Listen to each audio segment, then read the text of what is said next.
Dik Pate. Pripun? Mang sawang to. Tak kira nek bulus, lah kok jebul sing metungel saka lebeting Patenggan. Lho, menika mboten pangling. Lah keparat pancen manusa ra tatanan. Gusti Ayu menika rak Bagong to? Lah tobat inggih menika Bagong. Kamas kok medal. Angel ditokke yo metu dhewe. Oh, lole Bagong kowe iki ngapa? Nang kene kowe iki ngapa? Nggih nyuwun ngapunten arang ya. Kula menika niatipun kepengin resik taman Kadilengleng Taman Sari Negari Ngastina. Kula kok mboten matosa mireng radi sorang ngene paring pangandikan. Tobat. Kula menika sampun kebacut tresna kalian Bagong. Lho, Lah ngandel ora. Piye Kakang Durna? Sampeyan mboten krungu? Mboten. Gusti Ayu Dewi Banowati kok ngendikake nek tresna karo Bagong. Iyeng yang Bagong mesti meguru. Kowe mesti nggawa dukun kowe ya. Kowe mengkong kaya ngono kok nganti ditresnani dening Sin Gusti Ayu Banowati iki mesti kowe nggawa guna-guna. Kowe menungso ora tata Bagong. Nyuwun ngapunten wis dadi tekad sebaya mukti sebaya mati. Panjenengan menika garwanipun anak Prabu Duryudana. Lah tobat. Kula ngertos menawi kula menika garwanipun Sinum Prabu Ngastina. Tulung bathukku gatel kukurke. Inggih. Oh, lole lah kok gelem ngukurke tenan to Dik Pate. Tulung bathukku gatel. Mangkukur dhewe. Piye orang gleleng? Iki bukti bahwa cinta kita sudah menyatu. Katresnane awake dhewe wis dadi siji. Tresna sudah menjadi satu, tidak mungkin untuk dipisahkan lagi. Mula sampeyan ndak usah maksa kali aku nek nganti aku engko nesu, nganti aku engko muring krewekan dadi grojokan geguyon dadi tangisan.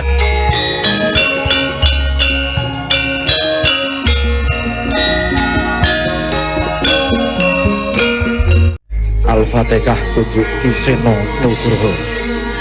Bismillah. Ya jagat Dewa Bathara, ya jagat Pangestu Ngara tobat. Ana kawan Bagong. Wonten dawuh. Kowe mapan ana ing kene kira-kira wis pirang dina? Setengah sasi. Tobat. Nalika kowe teka sepisanan biyen kowe matur karo aku yen to kepengin melu resik Taman Negara Ngastina. Tak menehi wektu sedina, 2 dina, 3 dina lah kok ora rampung-rampung.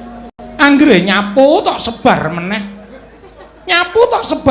Karepmu piye?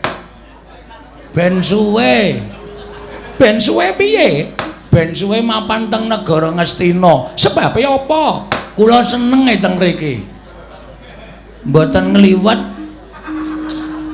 Mboten nyambut gawe napa-napa ming nuwun sewu, malah rumangsa kula niku kula diistimewake teng mriki. Dahar nggih sareng Gusti Banowati. Pripun? Nuwun sewu. Tilem kemawon sampeyan dadak njaluk diceritani.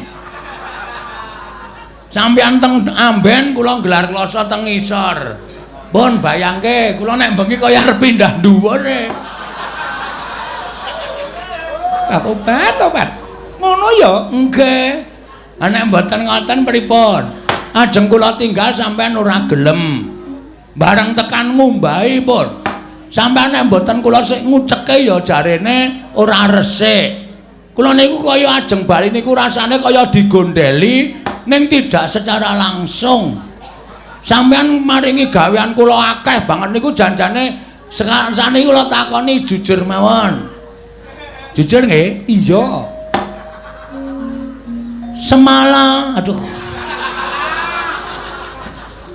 Sak suwene niki sampeyan maringi gawean kalih kula niku janjane napa? Lha tak takon. Asline lho. Kula ora entuk bali to. Ora. Nek panjenengan ngendika heeh, nek ora nggih empun kula tak ngukuti sandangan kula tak wangsul. Kula ya tak nyingkirke angen-angen kula sing janjane kaya ngambara ngawiyat. Ming angen-angene sak batur kaya kula iki kok duwe pengangen-angen gayuh lintang nang langit niku ora mustahil ora bakal kelakon. Ewadene nek Gusti marengake niku rejeki kula. Batobat, tabat kowe duwe angen-angen apa?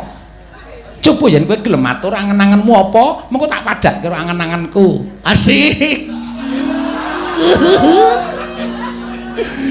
Ane ming sak kula niku ya ngibarate cebol gayuh wulan kutong ngitung lintang plange kelakone cepak wurunge.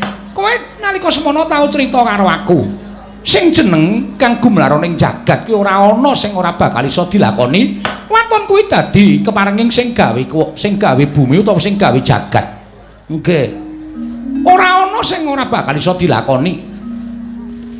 Selagine wong loro saudon telu saurupan bae kadangkala yen duwe niat dadi ratu, Gusti ngijabahi iso dadi ratu. Kowe duwe pepinginan ya pasrahno karo sing gawe urip. Yen sing gawe urip ngijabahi bakal kelakon. Pancen nggih bener ngoten. Kula niku teng mriki niku rasane kaya duwe nganu Kaya duwe apa? Sampeyan niku nek nglirik kula niku kaya ora sebaene. Niki mung perasaan kula lho. Mung perasaan kula. Nek klentu nggih mangendika klentu. Merga napa? Wong wedok niku nek nyawang, niku mung nyawang biasa karo ana tanda-tanda perasaan love. Niku benten. Love ki apa? Love niku bal dumbulke niku. Kuwi love. Nggih, anu jantung. Tresna. Tobat. Lah kok dadi kowe ngarani aku kaya ngono kuwi? Dasarmu apa? Lah sampeyan nek ndelokke kula niku nyuri-nyuri. Nyolong-nyolong nggih ta? Kula tahu pas nguceki sandangan sampeyan pas umbah-umbah, sampeyan lenggah teng kursi, sampeyan nglirik kula. Kula bingung ngerti nek dilirik. Tak kira nek kathok jero kula ketoke. Mergo kula jengkang-jengking. Terus kula benake ning bareng tak sawang niku mboten nglirik kathok kula ning nglirik saka pasundulan ngantos jejempol sikil. Bagong, Dawuh. tak kandhani ya. Ning aja kowe gegeden rumangsa, mbok menawa ming rasaku wae. Nggih. Saksuwene kowe ning taman iki lho kok uripku luwih seneng, luwih tentrem, luwih ayem. Aku luwih bungah. Pendak-pendak tangi saka nendra. Aku wis iso ngguyu nyawang kowe. Kowe iki tangi turu mesti dadak jogetan kudung ciduk barang. Dek emben kudung sawet ta? Kurang ajar bareng tak sawang nggon aku to. Kula niku nek seneng gawe kabagyaning bendara niku kula seneng. Dadi nek iso niku juragan niku aja nganti susah. Niku kewajiban kula kudu iso membahagiakan juragan. Sampeyan seneng ta kula nganten nika? Seneng batobat. Esuk-esuk wis nyetel jatilan karo jinglak-jinglak. Aku arep munjuk bae nganti ora sida mergo ngguyu kemekelen jebul tinemune tresna kuwi ora saka rupa ya Bagong. Saka watak. Kowe duwe watak seneng nglipur marang liyan kuwi dadi rasa tresnane Banowati. Wit. Mak sekedap niki perlu dijelaske niki. Tresna antaraning juragan ro batur apa tresna antaraning sampeyan iku piyai luhur karo kawula apa tresnane ati lan ati. Tegesipun tresnane antaraning ati panjenengan tresnani kula apa anane? Tobat. Nomor 3. Nun. Nomor 3. Mbok sing cethak ngedeg-degi senengane. Tresna sing nomor 3. Tenane. Nganti klerak-kleru lek ngomong edian iki arep nemoni lelakon apa ya iku? Waduh. Tenane. Iya, Bagong tenan. Yakin? Iya tenan. Wis pirang-pirang dina iki tak olah-alik jane aku ya ora percaya. Ing atase Banowati kok tresna karo Bagong ki dasare apa? Ning Ning jebul tresna kuwi ora iso ditolak, tresna kuwi ora iso disingkirke. Tresna kuwi uruping jiwa sing suci paringane sing gawe jagat. Kinodrat Banowati tresna karo Bagong. Wis, aku wis bloko. Pak, isin aku. Wong wedok kok ngomongke dhisik.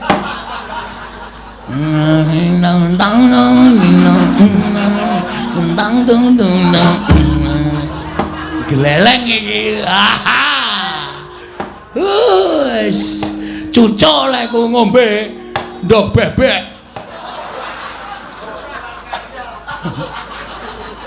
Ndok bebek sak teleke.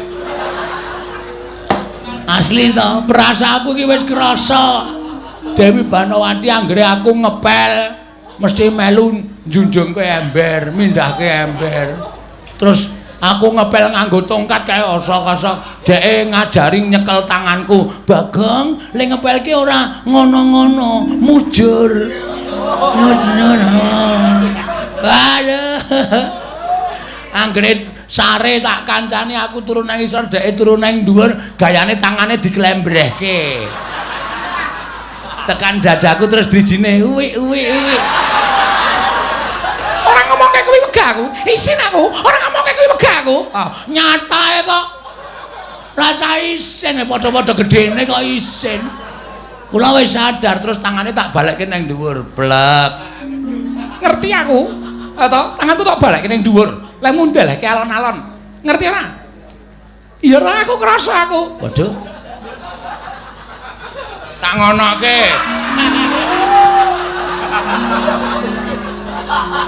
Krasa to? Krasa. Wah. Iki ya wis ben ra apa-apa padha gedene. Janten monjot lali. Nek ngoten nggih, kula tak prasaja. Prasaja piye? Kula rek ora mulih niku ya nuwun sewu. Wis ketukulan suket. Wis ketukulan rasa tresna teng ati kula. Tenan apa piye? Ning kula ya ora mawas diri. Kula niku wong sing ilo karo gitok kula. Sampeyan niku wong ayu, sampeyan niku wong wah wis pokoke sapa to sing ora kepencut karo Dewi Banowati. Jagat ngantos kebrebegen ayune Dewi Banowati. Monggo kula niku ya wis tuwa, nggih to? Aku sampeyan tresna kalih kula. Kula ya ketukulan rasa tresna iki jane kula wis mikir, iki gek-gek ming rasaku dhewe. Iki gek-gek ming perasaanku sing ora nyata. Aku mencoba menepis. Aku mencoba menepis dengan perasaanku. Kenapa aku bisa kayak gini? Batu-batu iki omongan cara ngendi? Oh iya lali aku. Kaya nek main sinetron ya aku. Aku wis kula niki wis coba mengelak saka ati kula. Aku ora mungkin. Aku ngibarate kaya dene cecak nguntal cagak, cebol gayu wulan, utang ngitung lintang, tangan kelakone jepak purunge. Aku sadar diri. Siapakah aku? Aku adalah Arya Kamandanu. Sandiwara kuno radione wis rusak. Ae jane men kuwi. Ning bareng sampean bloko, nek sampean duweni rasa tresna lahir batin, jel. Kekuatan atiku terus luar biasa iki. Ning nuwun sewu niki wonten pepalang. Pepalange apa? Lah sampean wis kagungan garwa to? Prabu Duryudana. Wis jelek. Non, aku wis ra seneng. Wong nek wis ra seneng karo ngendi nek parane? Didandan ora kaya ngapa ya ora iso. Ora seneng ya ora seneng. Prabu Duryudana sugih. Tentrem kuwi ora perkara sugih. Bungah ora perkara sugih. Ning tentrem karo bungahe ngati iki mung gumantung gone Gulawentah sing kakung lawan sing putri. Nadyan ora nate diwenehi apa-apa. Ning nek uripe tentrem kuwi ya iso kelakon. Ora nate diwenehi apa-apa, nek uripe bungah ya iso kelakon. Tentrem karo bungah kuwi ora ukuran bondo donya. Bagus Duryudana ya kali aku. Tentrem karo bungah ora perkara bagus. Duwe bojo bagus nek gerus ning ati. Wabrak apa? Apa mek arep digaglaki baguse kuwi piye? Sip. duwe eleke nek duwe yang eleke nek iso membuat bahagia, ya ta? Iya pancen ngono lho nyatane aku kuwi nek jejer kowe aku kene dadi jar kowe atiku seneng Bagong atiku seneng Tolong sabar boleh gandrung nganggo Jawa wae ora iso cah modern e kon nganggo Jawa ora yo liyane I'm still loving you kuwi lagune sapa Gita Gita sapa Gita Rolis ngawur wae sapenake dhewe ora nembang sing penak ora iso ora tau iso nembang swara kula sliring biring minir ora iso pas karo gamelan pokoke sampean wis tenan to iki iya tenan nek tenan ya adegane ora ngene iki adegane piye aku ya ngadeg kok ora apa-apa entuk lah nek ora iso ngadeg aku ya ora seneng iso aku padake ngadeg aku arepan iya lah kene nek ngadeg kaya ngono kuwi gagah sesuk traininge ganti Pak Tobat nggon mburi wis tipis banget kaya ngono kain kok cetha bokonge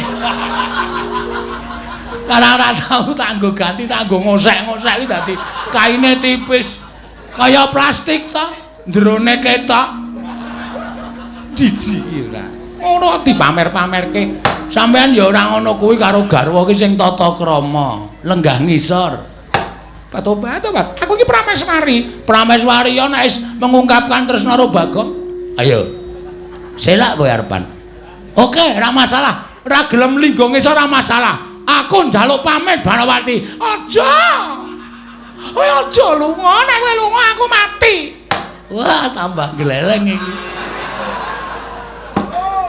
kopi injing wis tak dawuh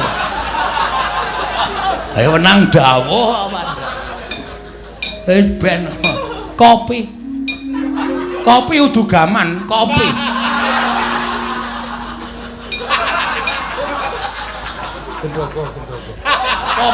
kopi kok semene iki lek ngombe loloden ya kopi injing wis tak garwa ya ngladeni ngono kuwi martabak Tobat dadak kongkonan ora apa-apa pokoke jerone isine ndok napa ndok sing gedhe ndok kebo kurang ajar ya wong lanang kok ngombe ndok kebo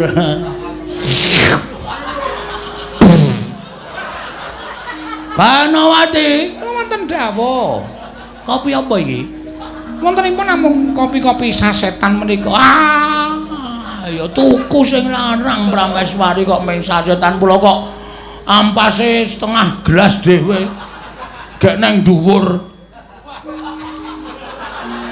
kopi po lemah Tobat nyuwun pamunten lah kok dadi rewele ra jamak-jamak sing kecut inggih menika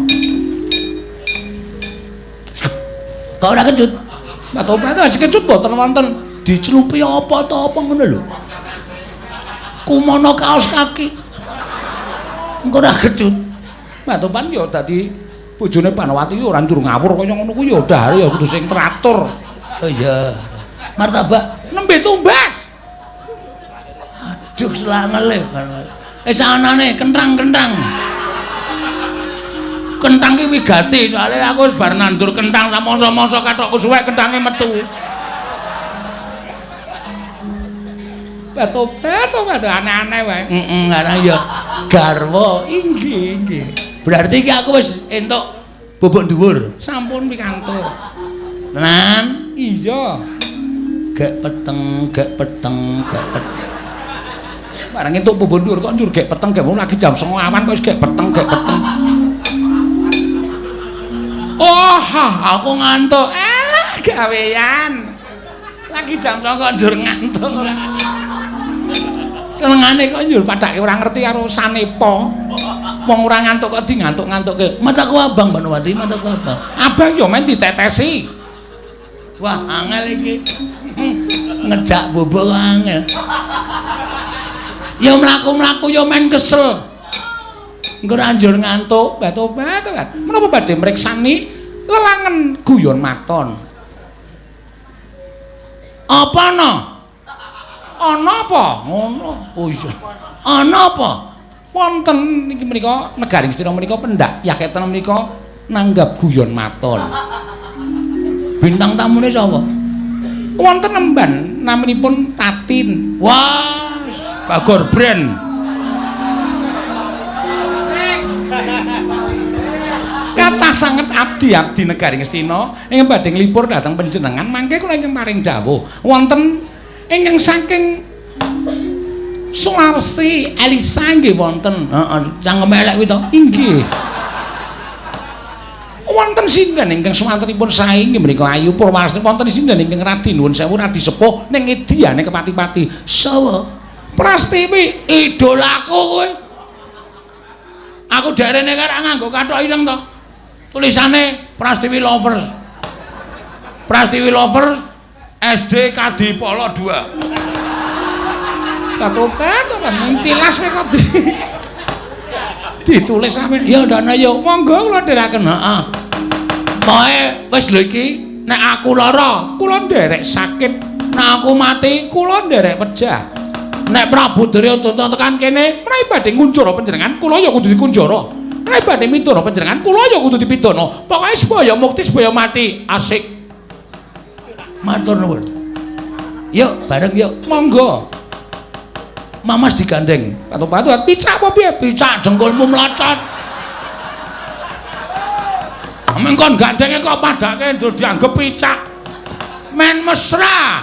Wis men mesra gandeng mlaku terus tangane remet-remetan. Baru mama tangane gedhe banget kok tangan gendruwo. Wegah kon remet-remetan. Remuk tanganku ya abuh kabeh. Yo, mlaku yo. Monggo kula ndherekaken Kang Mas Bagor. Iya, diamon diajeng. Pangapunten sewu-sewu kalamatanipun nada wadana Kang Mas. Waduh jan. Kaya lega atiku diceluk. Kamas. Injih.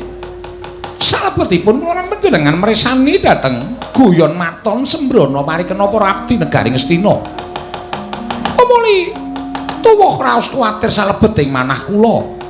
Kuwatir piye maksudmu diamon? Diajeng. Heeh, kleru-kleru terus aku saking diajeng. Menawi mangke ngantos Sinuwun Prabu Duryodana menika wuninga. Menawi ngantos mangke para nayaka negaring Astina menika wuninga, mongko Sinuwun Prabu Duryodana menika gadah kadang inggih menika para Sata Kurawa. Menika ngantos mlebet wonten telenging taman kados pundi menika mangke kedadosanipun. Kowe iki tak pikir ora lahir batin. Mboten lahir batos kados pundi? Mau kowe ngomong karo aku, matur karo aku diajeng. Pokoke sebaya mukti, sebaya mati. Abot padha dipikul, enteng padha dicangkik. Tegese ana masalah apa-apa iki diadepi wong loro. Kok saiki kowe pikirane kaya ngono, berarti omonganmu mau sore mau ora lahir batin. Tobat, kula menika lahir batos. Nek lahir batin, nek wis pancen diniati ngene iki, bebasan rawe-rawe tak rantas malang-malang diputung wong loro.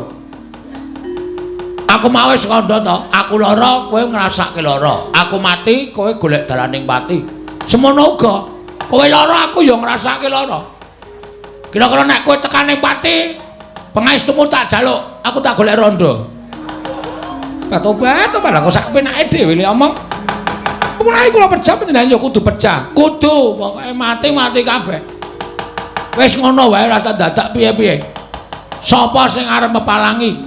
Menawi ingkang rawuh wonten ing taman menika Sinuwun Prabu Duryodana, malah kepasang Yogya katujuhe ngoni. Inu putrane Pak Subakestawa. Ki ana ide no, ki ana ide. Tobat iki mung kari bodong tok sing ngerti. Heeh. Kepasang Yogya katujuhe ngene, nek Prabu Duryodana tekan kene, rawuh mrene tak tembung sing apik-apik. Sinuwun Ngastina, gandeng Dewi Banowati sampun boten tresna kaliyan panjenengan mila samangke sampun tresna kaliyan Bagong. Panjenengan kula aturi misahaken katresnanipun Dewi Banowati, Dewi Banowati, Banowati kok Banowati. Ana kokean batine iki ngene iki. Dewi Banowati badhe kula wengku minangka garwa. Menawi Sinur Prabu Duryudana duka, apa dianggep aku wedi karo Nalendra Ngastina? Tresna kuwi abot. Abote kaya wong nyangga bumi. Mula tresna kuwi adang kala iso ditohi pati. Iki tak ketokke jiwa lanangku karo Dewi Banowati. Prabu Duryudana tekan kene tak tembung apik-apik ora entuk, tak jak gelut. Tobat. Kuwi tenan apa piye? Ya mbuh mengko. Tobat. Lah kok ora maton ngono lho. Wis pokoke dilakoni sik to. Ora apa-apa lah. Mau ngantuke. Bola-bali kok ngantuk-ngantuk mau wis teturon saiki ya ngantuk meneh. Tobat. Sampe naik dhewe ta. Kok mung arep ngontak ngantuk terus. Amomo ora konangan Duryudana. Tutuk-tutuke wae. Tobat sampe naik dhewe ora. Dewi Banowati. Kula nuwun sewu Gusti Ayu, kula ngabdi pun Gegawan Durna ingkang sowan mriki. Kok korenipun dipun tutut menika wonten menapa? Nuwun. Assalamualaikum. Dewi Banowati, Dek Pate. Pripun? Oh, napa bener ature mban. Taman Sari wonten Duratmaka. Lah kok menika korenipun dipun tutup kenceng banget gek niki enten sandal selawo. Sewalo. Kok enten di kater ditulisi BG.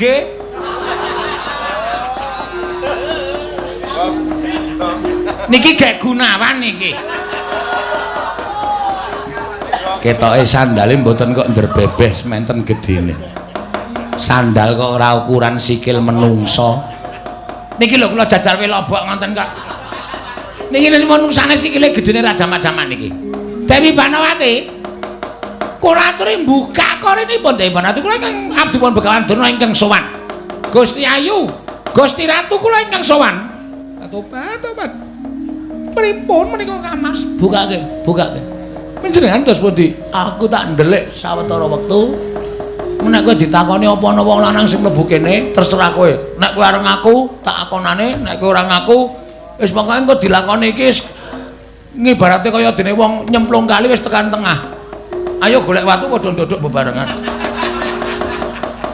Maju ya terus, mundur ya terus. Panjenengan gawon mingkang rumiyin kula tak manggi Begawan Durna. Heeh. Omong nek ora ana sapa-sapa ya ewadene wis ana bukti-bukti, aku kok tak metu. Sebab iki sandalku wis konangane. Tobat kaya sandal kit pinganane ora dijupuk-jupuk wis diaturi jupuk ya ora dijupuk-jupuk. Regete, penitenan isin aku. Sandal jepit kok penitenan Wis aku tak ndelik sik ya Yayi. Inggih Kang Mas ngatos. Aku tak ndelik sik. Nek melangi iki nek nganti konangan ndak. Sayang sik ya. Monggo. Kaya dirambati bekicot. Cangkem kok klenyite ra jamak-jamak. Tobat. Dewi Banowati, kula aturi mbukak korenipun Gusti Ayu.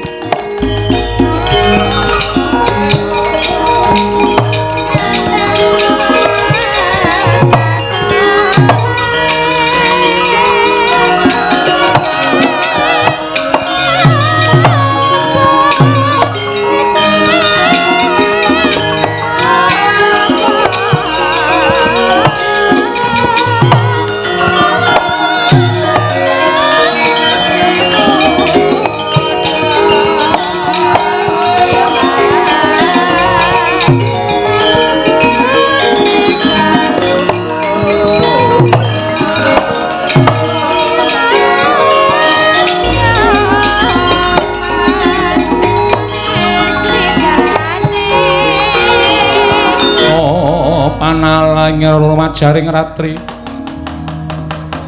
linenggak jangganira kapisananing prang brata yuda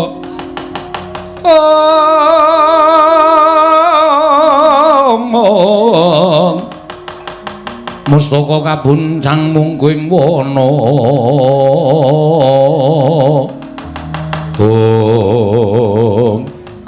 nuwun sewu Bapak Panembahan Durna. Oh inggih kula ingkang sowan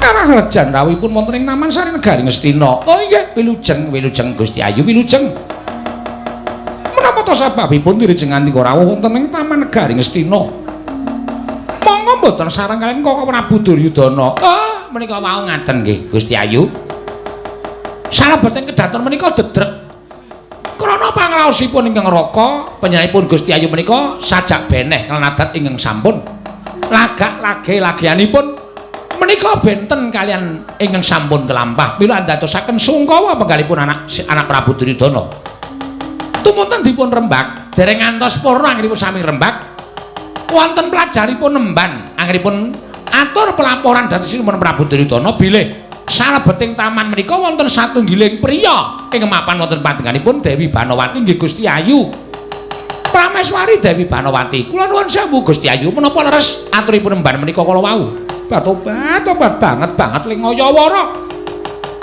embanipun wonten pundi samenika ing atase kula menika Prameswari lho kula menika garwanipun Sinten Prabu Duryudana dianggep kula menika wong loro saudon terus saurumpan dianggep kula niku wong wadon sing lobok kembene kendho tapi ngono apa piye ora ana menungsa ning Taman Sari lho kok atur pelaporan ning Taman Sari ana menungsa wong lanang meneh tobat kaya ora kajen rasane nuwun sewu sampun duka menika namung pelaporanipun nemban namung aturipun mban upami ya mboten iki mboten dados menapa wong jar nyatanipun kula menika namung dipun dawuh supados niti priksa kawontenanipun Taman Negari Ngastina. Kakang Durna pripun Dewate niki kok enten tegesan teng mriki pirang-pirang pundi niki teng mburi kula merke napa werna-werna berarti apa-apa kalu niku rokok apa-apa doyan ketara filter napa kertek napa kretek wonten filter wonten kretek wonten lintingan wah jan dokoh tenan cangkem apa jogangan apa-apa kok kalu iya lha niki nek iso dadi bukti niki ta coba iki akeh banget teng mriki niki malah sajake niki wau mbok menawa bar dienggo jagongan Kakang Panembahan ing kagat risang kapirang urinangkul kinempit kempit dosa ngreknaning bawana. Oh, kula nuwun sewu Gusti Ayu. Wiwit nalika dinten menapa panjenengan menika ses. Tobat. Ingkang sesinten kula menika mboten ses lho. Lha menika wonten taman. Jer taman menika papanipun papan lenggahipun Gusti Ayu Dewi Banawati. Menawi wonten tiran ses menika ateges menika nembe kemawon wonten piyai kakung ingkang lenggah. Mila menawi paduka Gusti Ayu mboten waloka dhateng Begawan Durna. Menapa paripaksa kula ngopyak lebeting Taman Sari Negari Ngastina menika.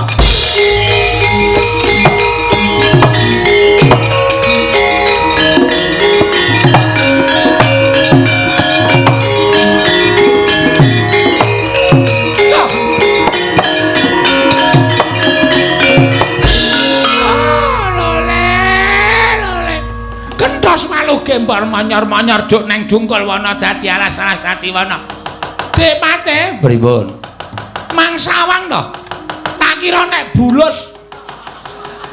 Lah kok jebul sing metungel saka lebeting patenggan. Lho, menika mboten pangling. Lah keparat pancen menungso ra tatanan. Gusti Ayu menika rak Bagong to? Tobat inggih menika Bagong. Kamas kok medal. Angel ditokke yo metu dhewe. Nune nggih Panembahan Durna, kula pun Bagong. Lho, Bagong kok nang kene? Nggih pun setengah sasi. Lho. Weh, nek ngono sing ngudut apa-apa kalu iki. Bagong kuwi. Tobat, sesuk meniki ya dimeneki asbak ora dibuang sak penake dhewe. Wong sing nyapu ya aku. Ora wong sing ngresiki ya aku to. Inggih, nek ya dicecek ning nggon asbak kok dibuang sak nggon-nggon balber-balber. marai konangan lho coba. Oh, lole Bagong kowe iki ngapa? Nang kene kowe iki ngapa? Nggih nyuwun ngapunten arang ya. Kula menika niatipun kepengin resik taman Kadilengleng Taman Sari Negari Ngastina. Ning kula niku mboten entuk wangsul kali Dewi Banowati. Lho. Ing atase kowe mung drajating ponakan kok ora entuk bali iki sebabe apa? Mboten ngerti, mang takon kali sing kawogan. Ning sadurunge sampean takon ampun kaget lho. Ampun kaget. Mengke sampean kaget mergo perkara niki ora perkara sepele. Perkara sing gedhe ning nyatane pun diantepi. Nuwun sewu Gusti Ayu kok bakal mboten pikantuk kondur menika wangsul dateng wismanipun menika sebabipun napa? Tobat kula nuwun sewu Paman. Kula sampun kebanjur tresna kaliyan Bagong. Ora krungu mesti. Ketara ora kaget. Terus pundi kersanipun? Kula kok mboten matos mireng radi sorang nggih paring pangandikan. Tobat. Kula menika sampun kebacut tresna kaliyan Bagong. Lho, Lah ngandel ora. Piye Kakang Durna? Sampeyan mboten krungu? Mboten. Gusti Ayu Dewi Banowati kok ngendikake nek tresna karo Bagong. Iyeng yang Bagong mesti meguru. Kowe mesti nggawa dukun kowe ya. Kowe mengkong kaya ngono kok nganti ditresnani dening Sin Gusti Ayu Banowati iki mesti kowe nggawa guna-guna. Kowe menungso ratata Bagong. Nyuwun ngapunten wis dadi tekad sebaya mukti sebaya mati. Panjenengan menika garwanipun anak Prabu Duryudana. Tobat. Kula ngertos menawi menika garwanipun Sinum Prabu Ngastina. Ning digampang-gampangno nek surat tresna piye coba? Apa tresna kok dipeksa? Wong bebrayan dadi siji nek surat tresna salah siji ya wis. Monggo nyatanipun sasampunipun Bagong mapan mutring papan mriki menika kula nuwun sewu kula tresna kaliyan Bagong. Maaf ya Dur. Gus. Ayo nuwun sewu Kanang arep ala dikaya ngapa ki nek wong kewahyon. Lho, putri cantik jelita kaya ngene wae kemintil-kintil karo Bagong. Ngono. Apa? Kemintil-kintil. Maksudnya apa ya jenenge kuwi? Templek karo aku lah. Nek carane Dara iki templek. Mula wis ora usah dadak piye-piye. Sampeyan saiki bali. Nek perlu Sinum Prabu Duryudana mangaturi priksa. Nek teng mriki pun wonten maling sing iso ngewat marang Dewi Banowati, sing bakal mulyake Dewi Banowati. Ora lole-lole. Iki serius. Loh, nek kowe dadi maling ana negara Astina, aku wajib nyekel karo kowe. Aku wajib bondo tanganmu ngrincung sing maleboke pakunjaran. Yen perlu kan apa pasiksan, mergo kowe wani ngewat marang Putri Nalendra, garwaning Nalendra Ngastina. Bagong kowe dibondo bakal dihukum picis ana ing alun-alun negara Ngastina. Kamas. Tobat boyo jumeneng wani ngono lho. Ngayomi karo Piai Putri kok ming begogok kaya ngono kuwi lho. Kasatriyane nendi? Kewane nendi coba? Boyo jumeneng wani. Jaja muntap lir kretap duka yayasinipe. Lah ngono lho. Netra kocak ngundar andir. Durung bathukku gatel kukurke. Inggih. Oh, lole lah kok gelem ngukurke tenan to Dik Patih. Tulung bathukku gatel. Makukur dhewe. Piye orang gleleng? Iki bukti bahwa cinta kita sudah menyatu. Katresnane awake dhewe wis dadi siji. Tresna sudah menjadi satu, tidak mungkin untuk dipisahkan lagi. Mula sampeyan rasa maksa kali aku nek nganti aku engko nesu, nganti aku engko muring krewekan dadi grojokan geguyon dadi tangisan. Lho, apa kowe ora wedi? Apa kowe ora miris? Yen tak aku nggawa para sata Kurawa. Mula kowe pasrah bongkokan karo aku Bagong. Tak bondo tamak krincung sikilmu. Oh, endah-endah kowe ming wong mlarat. Kowe iki ming batur. Kowe gedibal 17 wong elek nyolok mripat. Kowe iki ming kere. Ibarate kaya cecak nguntal cagak cebol kaya wulan wuta ngitung lintang. Tangeh kelakone jebak wurunge. Sing dadi nyatane Dewi Banowati tresna karo aku. Mesti tok gawe. Mesti tok gunake daya kemanten. Ilmu guna kasantikan supaya Dewi Banawati katut karo kowe. Ora-orane Dewi Banawati tresna karo kowe lahir batin. Iki mergo saka pangguna munggonmu bakal meret karo Dewi Banawati. Aku ora nrimake. Kowe mung wong kere karep nggaup karo Prameswari ora bakal kelakon. Kowe mung wong gedibal karep ndaup karo Prameswari ora kelakon. Wah, jan omongane nganti kaya kaset sembadani bisu kowe mandi ucape Bagong.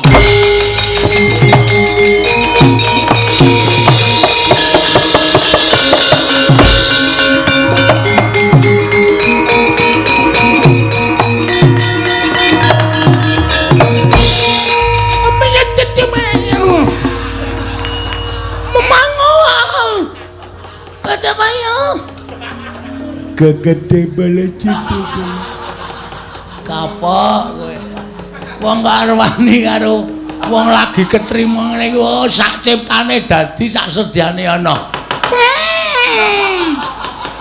boleh foto betutuk putar kelipet jalan panjang aja macam aja ada macam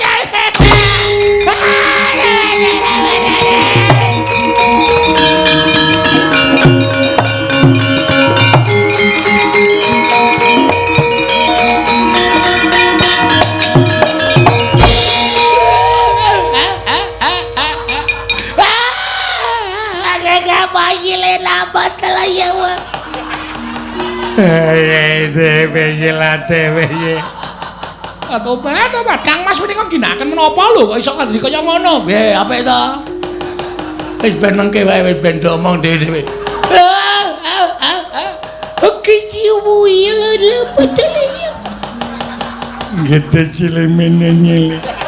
Gede sile pasilite. Agete.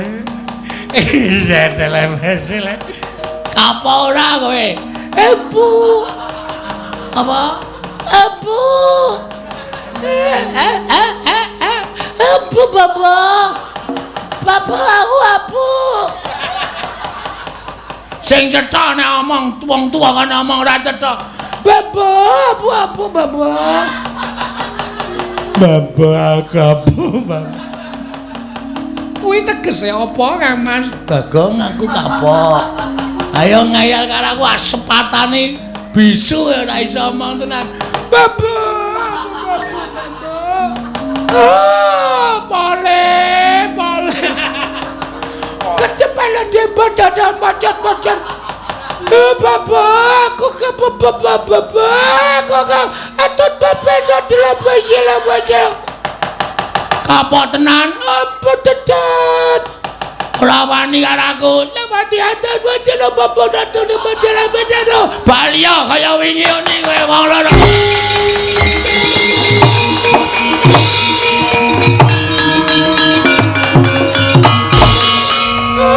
Bagong aku Dewate pripun wis mari nggih wis mlayu mawon Dewate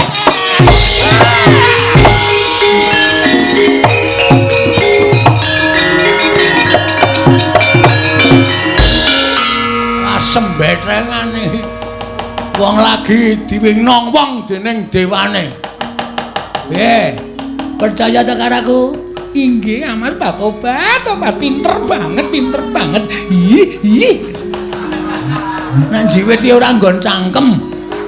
Senengane kok gumun aku lho. Gemeske tenan Pak Obat cangkeme gedene semono kuwi lho. Iki kulinane nggo ngemut ndas. Ya, tapi aja kaget. Ih, gemes aku to, senenge ra jamak-jamak. Saya nek pasare ae lho, Mbak Tobat ora Bagong nek sare ning ngorok iso werna-werna. Wis ana swara angin, swara ombak, swara roda. Lan sak piturute Mbak Tobat kaya ngorok kok kaya sekaten.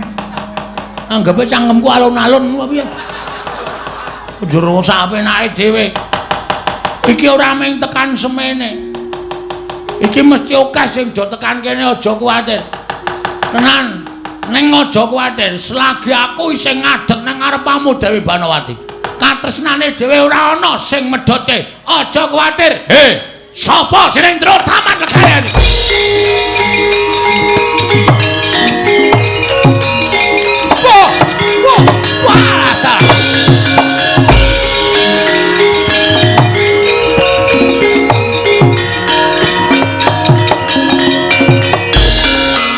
Lho sik.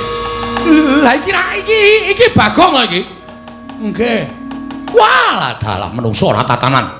Lah kok dadi kowe mapan ning Taman Negara Ngastina iki karepmu piye? Ajeng dadi manten. Lho. Dadi manten karo sapa? Niki lho, kowe ora edan kowe. Kowe ora edan. Mumpung Baladewa isih durung muntap. Mumpung Baladewa durung nesu. Ayo bali. Bali ning wis mampu kono. Bali ning omahmu kowe aja gawe geger Negara Ngastina. Yen kowe ora bali aja kelakon tak gretel nenggala pecah dasmu kowe. Terus pundi ya Mas Batobat kula ajre. Kowe lunga sik ana. Kowe lunga sik. Mergo iki piyai siji iki nek omong getak-getak engko ndak bergetar hatimu. Nggih. Wis makan dawuh kula wonten wingking. Heeh, gawe kopi. Inggih. Ora dicempluki cecak lho. Mboten. Mau gawe ana cecake. Ini ya tetep pangan. Tak ombak ya cah gleleng, gaweane bojo. Ndak dikira ora ngurmati. Ora sakokean gunem. Kowe bali. Kowe tumindak ora prayoga. Kowe nyolong Yayi Ratu Banawati ngebang Yayi Ratu Banawati. Kowe mirang-mirangke wong Astina. Kowe ngoleh-oleh pasurunan Yayi Prabu Duryudana kowe bakal lawas urip. Ayo kowe bali yo. Ora bali aku mentol karo kowe. Sik to, Mas. Aku ya dina wektu tak omong. Ora mengko ora ngerti nasibe Begawan Durna. Kon gawe kaya Durna. Lho, Durna tak kapake. Bisu. Kowe gelem po? Ana Baladewa kok. Pecah. Cici pitu. Muter. Nah, muni cici pitu tok ayo nek omong. Kula wis kebacut tresna karo Dewi Banawati ora iso kula kon lunga. Kula gelem lunga ning watanana sing iso nguncatke nyawane Bagong. Piye? Kepiye? Kowe muni piye kowe? Kowe muni piye? Sing iso nguncatke nyawane Bagong. Wah, dalah. Ora minggat ngarepaning Baladewa. Greten nenggala jeblok bertemu. Weh, lah sepatane lempo kowe. Aduh, mati aku.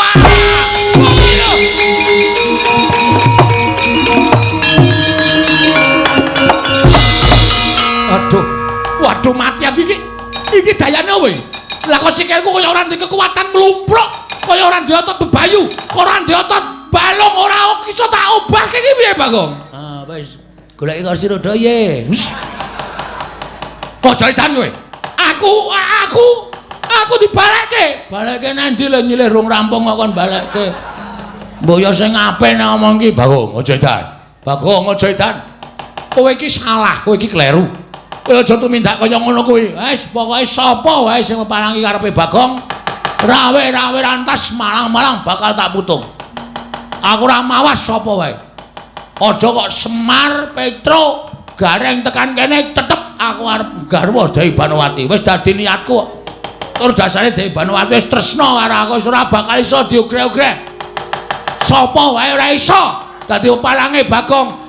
Aku balekno, balekke nendi? Wong kowe rene dhewe kok kon balekke. Lah kejaba nek aku nyilih nang Mandura, kowe aja sembrono kowe. Omonganmu aja sembrono. Omonganmu aja marai mumet. Aku lempoh kaya ngene iki kowe sing gawe. Pancen sing gawe aku. Terus karepmu piye? Ngono sik ya, aku tak genduren sik. Hei, ora lunga. Ora lunga.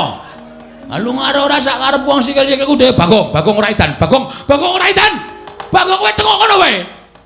Kene kok gila banget to kowe. Sing balekke aku sapa? Ah sing gile mau sapa? Oh, wis aku sing kon tanggo ya Bagong, please Bagong. Bagong, piye? Aja lunga aku balekke sik aja lunga. Aku pulihke kaya wingi. Engko nek tak pulihke kowe ngantemi aku. Ora. Tenan. Sumpah. Sumpahe sineksen sing gawe urip. Kowe engko mateni karo aku nganggo nenggala. Ora wis aku ngaku kalah. Nek aku balekke. Mari kaya wingi iso mlaku. Tak balekke iso mlaku nek nganti kowe ngantemi aku, gedene kowe nampani pusaka karo aku aja takon dosa. Lempohmu ora ming sak sikil. Gulu medun. Waduh, mati aku Bagong cangkeme sing apik. Iki wis sampe bar tak cet. Aja sembrono, omongane aja sembrono, ora sembrono iki tenanan. Nek nganti sampean ngapusi, lehmu lempoh, tangan medun, pundak medun lempoh, sing tingil-tingil meng sirahe. Ayo piye, gelem ora? Aku wis seneng kok. Kowe ra seneng ya wis aku nek nganti ngantemi kowe nganti nibani negara karo kowe aku manut. Kena apa-apa aku manut. Maria Baladewa. Wah, lata. Wah, edan. Wah, kowe iki panjingan apa kowe? Kok ampuh men ngucap kasembadan. Wah, dalah wis rasa kok kan rame ndang lunga. Aku arep bercinta. Edian. Iki Yai Ratu Banowati Bagong. Ora urusan. Sayang karo aku kok. Terusno karo aku ora tak manfaatke. Rugi. Padake ora. Wah, edan tenan. Edan apa? Wis gak lunga. Kene. Ora lunga? Iya. Iya edan iki cangkeme elek tenan cah iki. Wah, nyemelangi wing ora lunga kok dur diancam. Ayo pergi. Ayo guys, aku arep mandi. Aku arep siram aku. Aku arep siram kosokan terus kok Dewi Banowati tak kon nganduki aku. Senenge aja. Terus aku bobok terus didulang. Karo Dewi Banowati didulang dahar. Bar didulang dahar terus arep ngopo? Sok tahu. Kepo. Wah, kepo barang ki apa? Ayo pulang. Ayo. Kono. Tangane iki lho ngecek banget karo. Yo, kaya aja pamer. Kowe aja nglereng kowe. Kowe tak kandhake Pandhawa kowe. Omong ora wedi aku.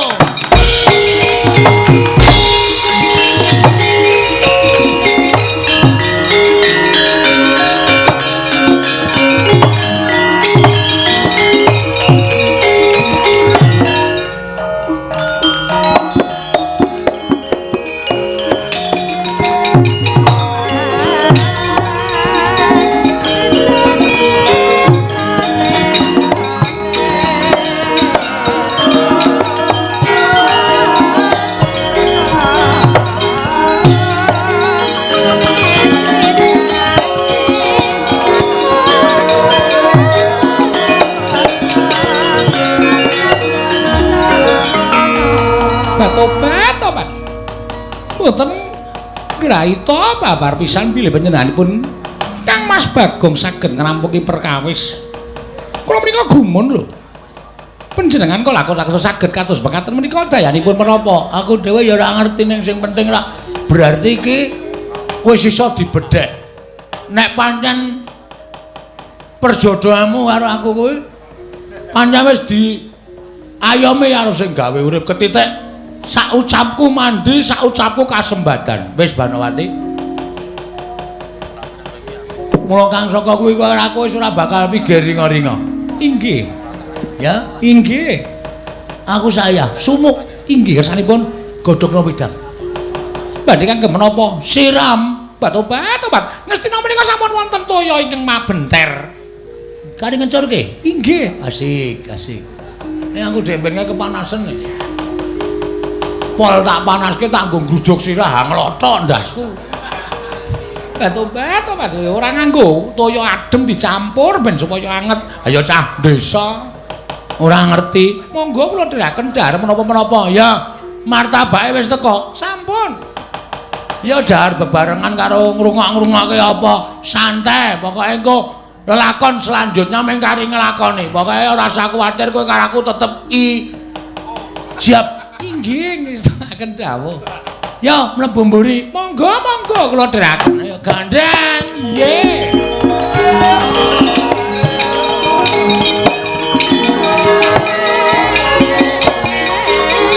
Dewa Narpati Duwe nares swara Kresna kalangkung tresnanira marang Dyabanon. Marang Dyabanon sinawi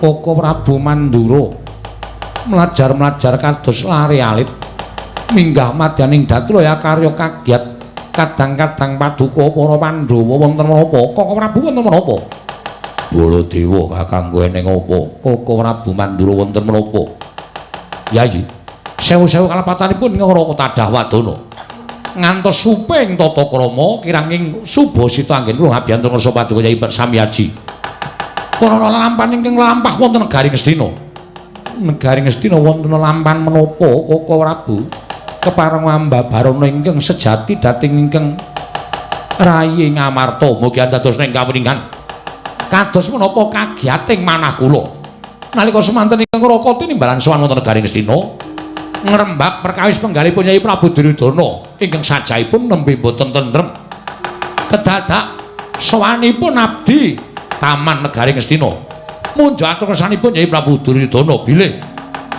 wonten satunggiling priya ingkang wantun anggebang dhateng prameswari Ngastina inggih menika pun Nyai Ratu Banowati sareng nalika ingkang Raka tilik utawi nitipriksa dhateng taman negari Ngastina kados menapa kagiyating manah kula sareng kula pinanggih kaliyan tiyang jaler ing mapan wonten ing taman mboten sanes kejawi namung abdi ngamarta Bagong ingkang wantun anggebang Nyai Ratu Banowati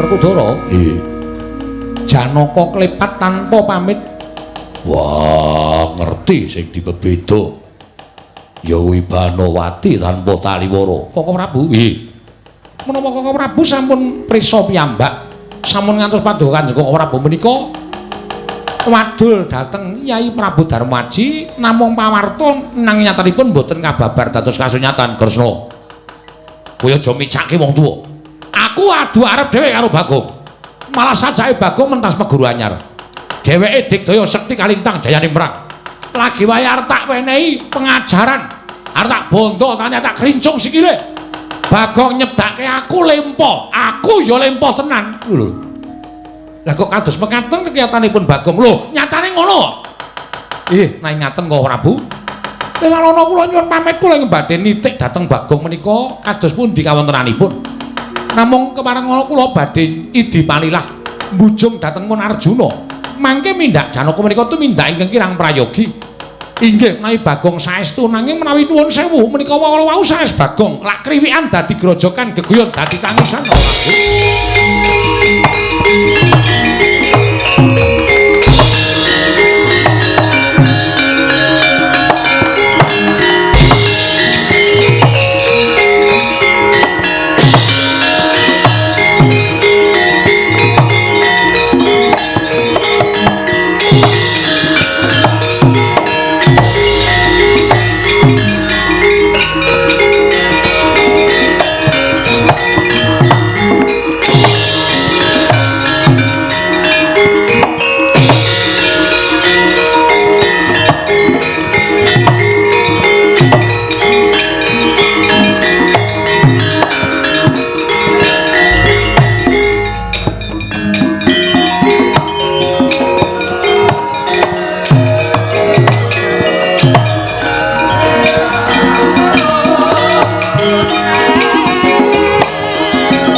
Kresna sinayeng manggelung mintonaken dewe kramanira kang kumitir kanggo mitiraning asta aning asta Arjuna kula paring adhawu aku ngerti kaya ngapa to kagol penggaling siadi Bareng midhang sabdaning Koko Prabu Mandura, yen ta ana kawanmu Bagong ngangge bang lawan Yayi Ratu Banowati nanging kosek to. Nalaren, petungen, gelar lan gulungen. Aja nganti tuna tembe mburine. Liripun kados pundi? Paduka Kanjeng Koko Prabu mboten pitados kaliyan pangendikaanipun Koko Prabu Baladewa. Lho, aku percaya. Aku percaya nanging apa ora luwih prayoga lamun apa ing bakal katindakake mau nganggo petung-petung sing ganep. Nganggo nalar sing ganep. Digelar lan digulung kuwi luwih prayoga. Contone ngene. Ya to yen pancen Bagong iki mau pancen nyolong kelawan Yayi Ratu Banowati utawa tumindak sing ora prayoga kelawan garwa Ngastina. Nanging yen to ora Arjuna ora jeneng aku ngias kelawan Koko Prabu Mandura. Sarta aku ora percaya marang Koko Prabu Mandura kuwi ora nanging ana tetembungan kedung jero iso dijajake nang atine menungsa sapa sing ngerti. Ora jeneng aku kuwi duwe panyokla bawa sing elek lan Koko Prabu Mandura ora. Nanging Koko Prabu Mandura kuwi tansah cecaketan lan para sata Kurawa. Jer panjenengane kuwi minangka pengayoming para sata Kurawa utawa pengayom negara Ngastina. Yen nganti kowe engko mung dibenthik-benthik karo para Panakawan. Lamar kowe dhewe sing tuna lho. Nggih, kasinggihan mekaten. Mula kena kowe nitik ning Karang Kadempel. Titiken. Titi preksanen Karang Kadempel. Yen pancen mengko ning kono kuwi eneng Bagong, takonana sing apik, takonana sing becik. Apa Bagong tumindak kaya ngono? Nanging yen ta ora ana cetha, lamun Bagong lunga saka bale wismane mapan negara Ngastina. Ngastina jujuken ngestakaken dawuh ning luwih dhisik nitik ning Karang Kadempel. Koko Prabu matur nuwun. Paduka Kanjeng Koko Prabu sampun ngemutaken dhateng kula. Mangkata ora saged mrungsung. Ora nek kelangan Yayi Ratu Banowati ora wis ora saged mrungsung. Nggih ngestakaken dawuh. Nek mung didumuk ora ya lumrah to. Ning sing dumuk ora ya mung abdimu dhewe Bagong, dudu wong liya. Ora apa-apa. Inggih. Ngestakaken dawuh. Nanging Bagong menika cok sembrono. Cok. Tembung kok nganggo cok. Inggih. Kula nyuwun pamit kula tak nitih priksa wonten Karang Kadempel. Titih priksanen dhisik ning aja kesusu. Ngestakaken dawuh Koko Prabu. Ya Arjuna. Lah kok ora kaya adat sabene. Anakku ledo gegojekan. Biasane sok randa sawetara. Lah kok iki ming sak nyukan wis sowan ngersaning bapak. Sing siji ora lahir batin apa lek gojek. Sapa? Anakmu sing ragil. Lho. Jare mau tak jak omong-omongan muni atine iki sedih nyawang apa kaya wis sepet ngono. Bagong eneng apa tole? Embuh, Pak. Rasane kok aku ki kaya ora iso seneng atiku ngono lho, Pak. Ya sebabe apa? Apa padu karo bojomu? Ra, aku ki sakinah mawaddah warahmah. Waduh, gayane ora. Rukun aku karo mantumu.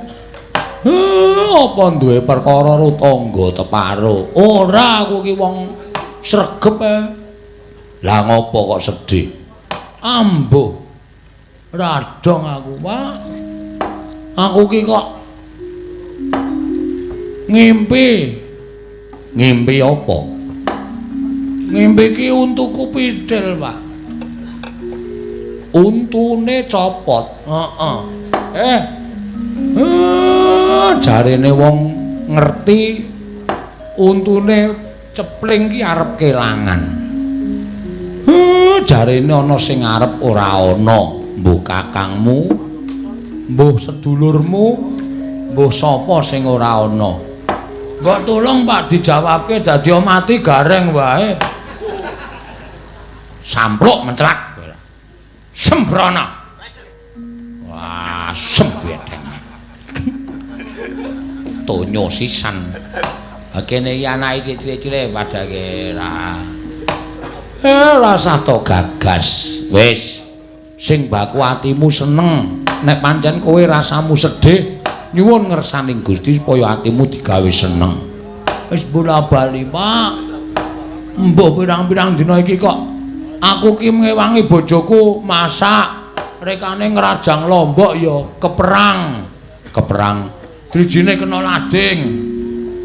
Rekane mlathoki kayu ya keneng jempolku. Wah, jan kok kaya wong kok kelara-lara ta aku.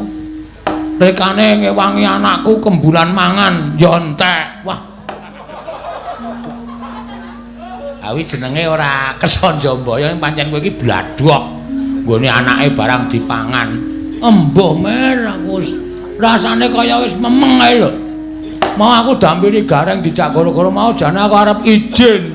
Mbah, gara-gara kok izin ki ora entuk, kewajiban kok izin. Wis rasa to gagas to le wis. Nek ngono kowe rasah nendi-nendi. Nek upama iki aku sowan ning Ngamarta kowe neng omah wae nek atimu ora jemjem atimu ora kepenak no. Bagong. Miat langen ning kalanggiwan. Aklar pandan moncar. Tinon ler kekonang surem sorotetan padang. Kasoran pacaring purnameng gegono dasari mangsa katiga. Katrenjo praptaning Raden Arjuna karya kagiat sangyaning para Pandhawa. Semare koden prayetna semuriris.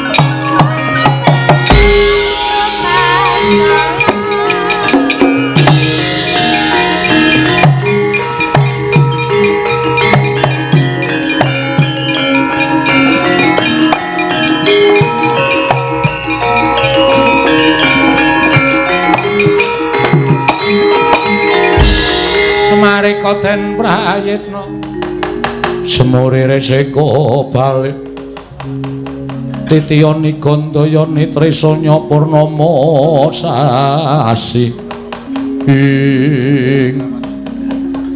le ngombange ora nganggo aturan mer aku ndemong lho iya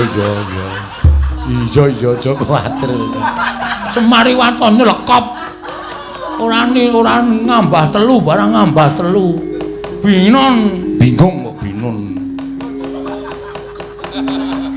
anggere salah titenono medun tak kampleng iwonengen wah wis arep dapukan gleleng kowe kok totoh nyawa iki sing demung ndara kembar lho Tru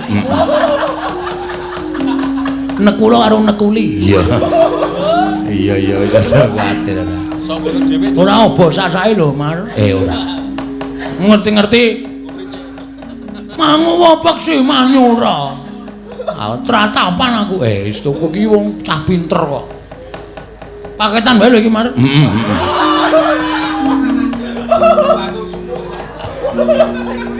Kakang Semar wilujeng den rawuhipun iya nering sambikala bekti kula ndara nala garing tak tampa bekti kula Gus nala garing tak Petro tak tampa kok nala garing kabeh ayo sing ketok aku ayo ora-orane madake bekti kula ndara Bagong tak tampa enten apa rawuh kok pasuryane ora kaya adat sabene enten apa ndara kowe ngandel ora gawe tratapan dodo kamu ki ora sero-sero aku wis arep nabuh kapok ora we senengane kok nek kleru rasane lho Mir ora Enten apa, Gus? Kakang Semar. Kula. Aku butuh karo anakmu Bagong. Enten apa? Ngandel ora tanda-tanda iki. Lah aku sedih iki, Tru. Lah ngopo? Kok Ndara Janaka kok butuh karo aku? Omong anakku ora ndedhe. Ndara Janaka ora golek utangan ya. Ndara Janaka kok utang kowe iki njur, wah kowe iki nguyahi segara. Wis asin ya? Wis. Butuh karo kowe iki mbok menawa dijak omong-omongan apa ta apa ngono lho. Ya wis, maju kono. Bagong, terus Bapak, darahmu butuh karo kowe maju kene, Bagong. Enggak ngestaken dan. Mikunjang Ganjing langit kelap-lapaton. Lir kincang ing risang mawe gandrung. Bagong, Nun. Kowe tak takoni wangsulan sing jujur. Kula niku wong ora tau gara, Ndara. Napa sing kula aturke niku jumbuh kaliyan ati kula. Ati lan lati makarti. Nggih. Kowe iki mau saka ngendi? Lho, gara-gara. Sadurunge gara-gara dandan cara Bagong. Kula mboten teng pundi-pundi, kula medal nggih mung gara-gara niki. Bagong, Nun. Nek kowe ora jujur aja takon dosa. Aku ora bakal wegah midana karo kowe. Sik to, masalahe niku napa? Ngerti ora? Ha ora. Koko Prabu Mandura rawuh ning Praja Ngamarta paring dawuh. Yen to kowe wani nggibang Kakang Mbok Banowati, ayo ngaku apa ora? Waduh iki terus sing mare aku sedih. Ora gongku kok kelakuanmu kok kaya ngono to? Tak modasmu lho. Kowe ngerti to aku ki nang omah terus. Aku ora lunga nang ndi-ndi.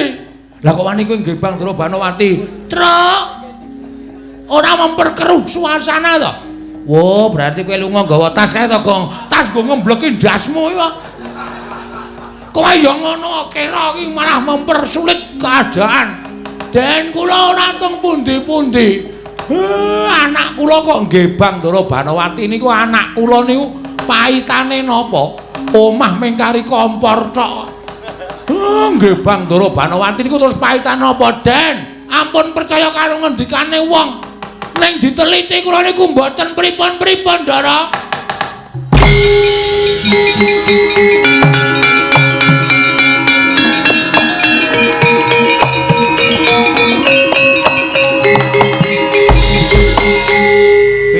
Kurang seru kok kowe. Oke.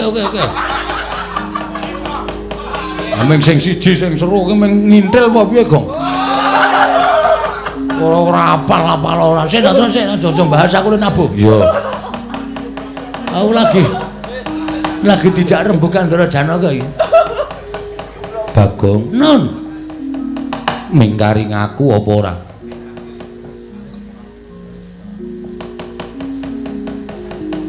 Mingkari ngaku apa ora?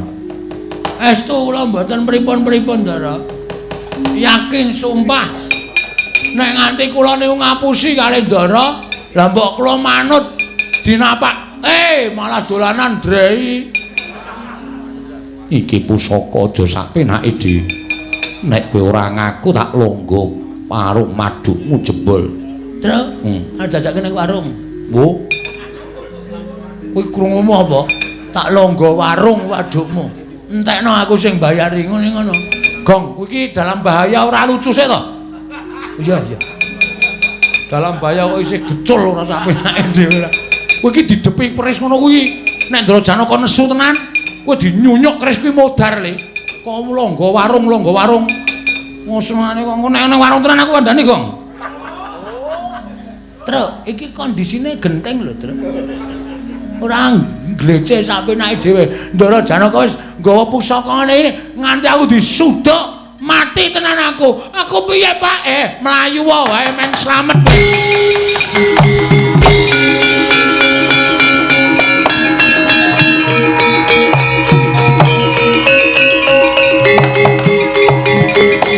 Ono kawan malah melayu ora wani mangsulan karo Janaka. Cetha mbok singetake gedhoamu ingkang murang tata Bagong.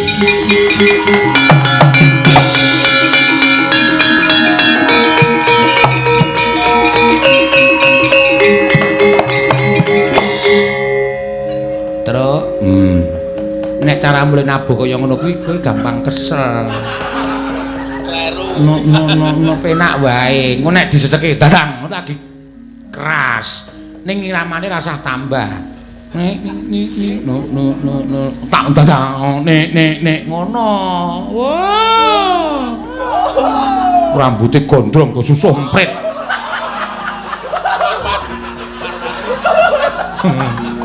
Langgo mikir ora.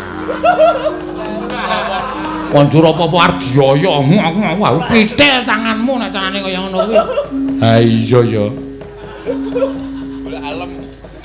Oh, Semar nesu kae. Awak dhewe ngomong tanpa topik dalam pewayangan. Semar nesu, Bagong nasibe piye? Wis, bapak kae wae ditutke. Yo.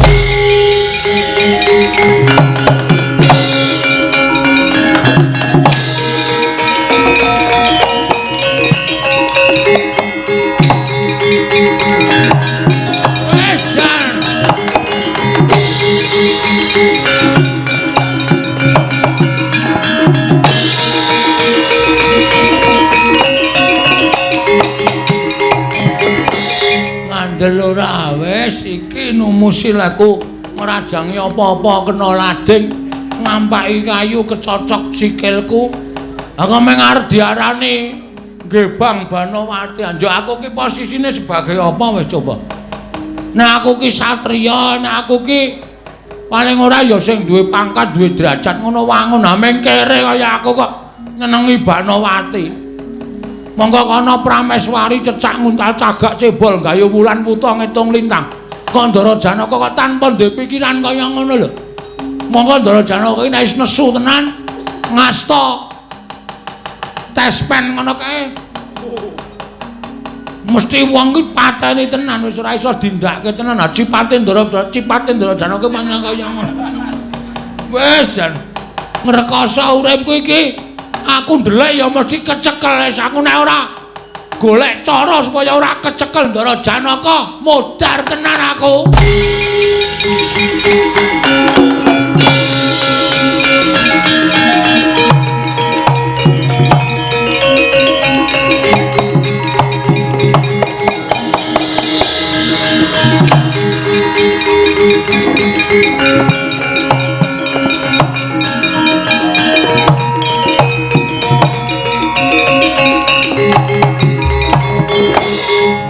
Iki mumpung ana tulisane apa iki? Telaga Njonge. Aku kok le mayu nganti tekan Semanu ta iki. Edan. Wah, wis cilaka tenan. Monggo lagi kimplak-kimplak kaya ngene. Wah, jan. Coba Ndara Janaka sengara gelem nyemplung telaga.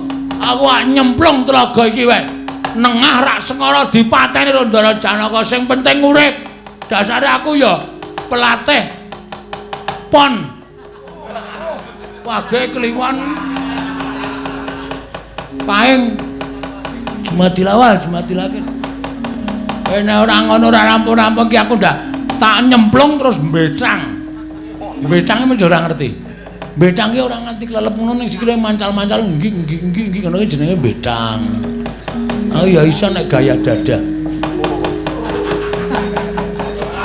Renang ki paling tak senengi gaya dada kok.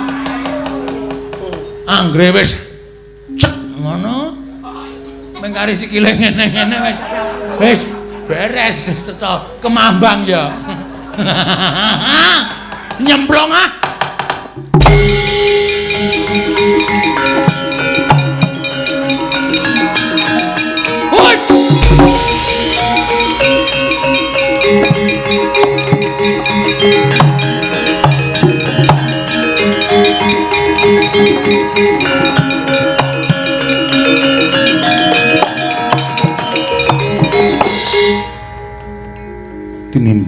kowe tekaning pati mergo saka tangane Janaka.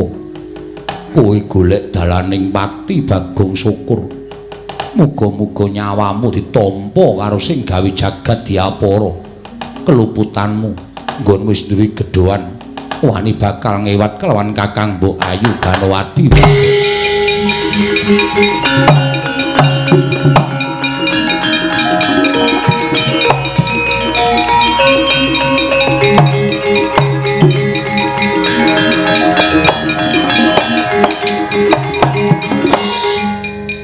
Ketoke nggonmu budal nalika Siadi nampa pengendikaning pun Kakang mau rasamu sareh, rasamu sabar.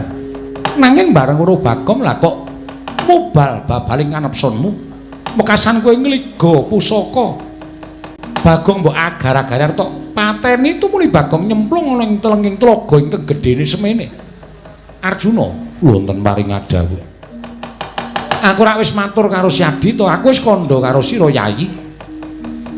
Siji niti priksa Karang Kadempel, loro niti priksa Ngastina. Kuwi kudu dititi priksa kabeh. Yen kabeh mau pancen wis cetha, nindakno swiji-wiji ingkang datang tilaring pametung. Nanging lha kok jebul Siadi dikuasani marang hawa nepsu. Wekasan ora nganggo petungan Bagong bakal mbok perjaya. Koko Prabu sampun cetha Bagong wantun angewat Kakang Mbok Ayu Banowati. Kosek to? Ayo tak anti niti priksa Ngastina. Mekaten iya kula dherekaken Koko Prabu.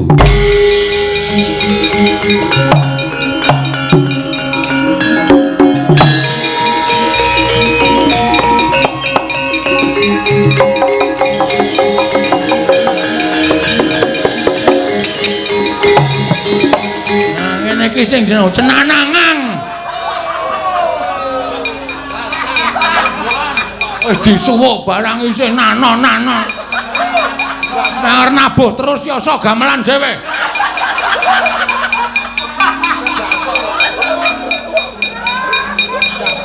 Ngene iki jenenge renang betang ki ngene iki.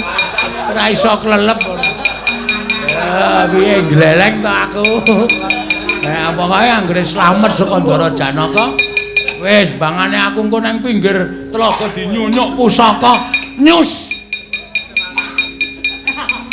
Edan akeh wong mancing. Do bayar ora kae kok dosa. Wah aku nek nganti kena pancing tenan dicanono. Takon ngijoli legane atiku wis men. Arep sak suwe-suwene aku nang tengahing tlaga kene.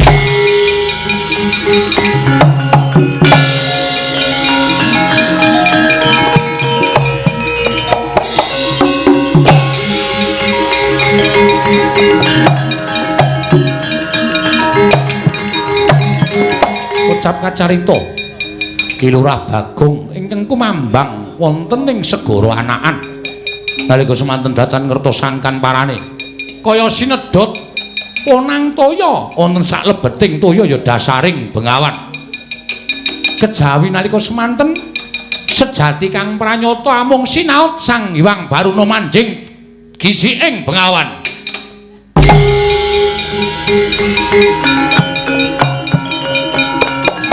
Wah!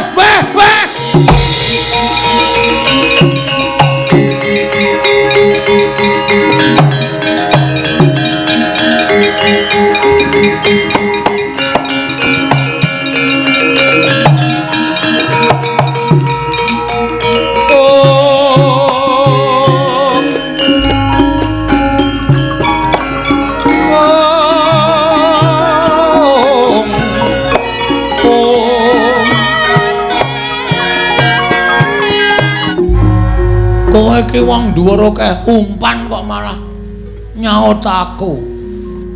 Iki apa iki? Pelus kok ndengong. Pilahing. Lho. Malah iso omong. Sing mbau reksa kene. Bagong, kita aja kaget. Sumurupa ulun iki dewa. Wes ngayawara.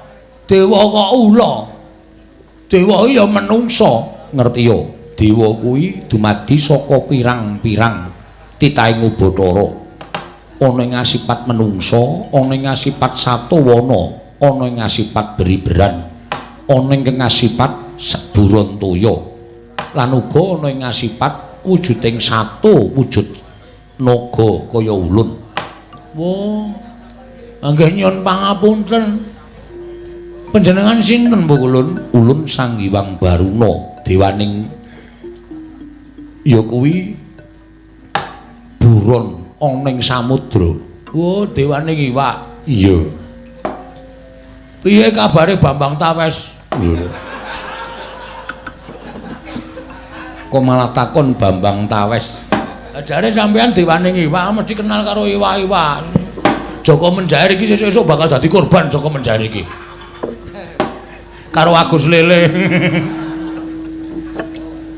Bagong wonten dawuh ngertiya. Dina iki ulun nyaut kelawan jeneng kita, marga kita nembe kesusahan. Nggih. Ora ngerti kenthang kimpuling lelakon, pojok pleret ing kanan kok dikira nggih Bang Dewi Banowati apa ora saru. Kula niku le iso rabi kali bojo kula merga bojo kula tak ancam. Nek ora gelem tak jotosi.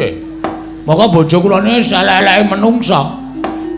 Kok dadi ngewat Ndara Banowati iki terus godha kula napa? Bagong, pancen sejatine kaya mengkono lakoni. Lan ngertiya, ana titahing Bathara ingkang mimba kelawan jeneng kita sarta angewat Dewi Banowati. Kowe lah keparat. Lah terus niku kudu pripun? Mula kita bakal ulun dandani. Sawise ulun dandani, kita mentasa saka ing Bengawan Gedhe iki ana ing jagat. Mengko ana ratu ingkang bakal nyuwun tulung kelawan jeneng kita. Tulungono kita bisa adu arep kelawan Bagong kang mapan ana ing negara Ngastina. Estu napa? Iya Bagong. Pamedhare Jaka Lodang pranyata sas mita gaib kumalare dadi jangka sapa wae kang ngrantu antuk pitutuh yakti marti kengge sang rahayu yuwana tanes kala tan mingerke plating widi pegat-pegatan nyegat tekaning kodrat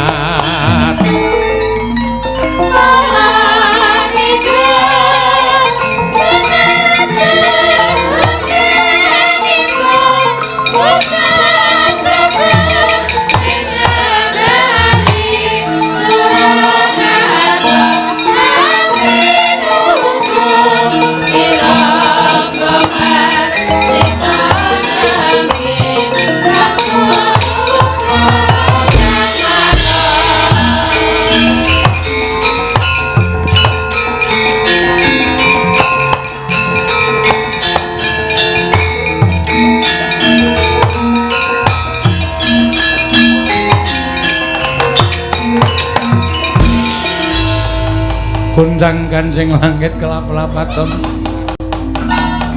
lir kincangking risang mawe gandrung ing Bagong kita wis wujud udu Bagong nanging kaya dene sawijining brahmana saka negara Sabrang. Kula iya Bagong. Wah wis bagus napa elek? Tetep elek. Wis ora ana wawane babar blas.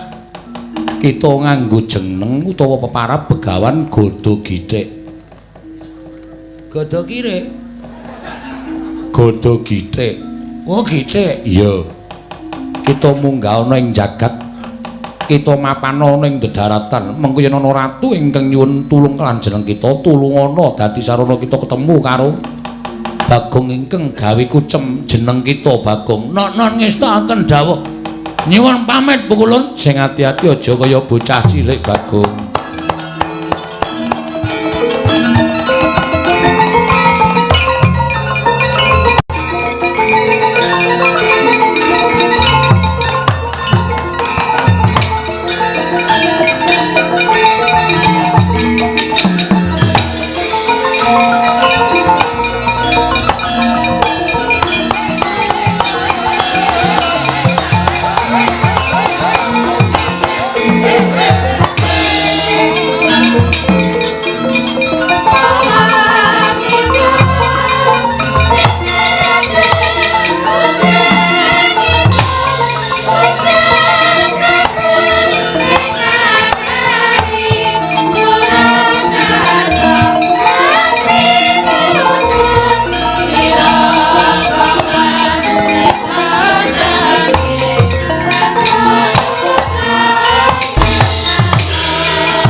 Bumi gonjang ganjing langit kelap-kelap katon lir kincanging risang mawe gandrung hing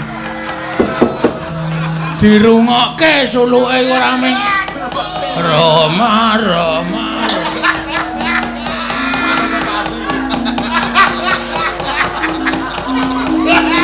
Sobat Kang Mas Bagong menika lho suluke kok dicetak-cetakke ora paham Don.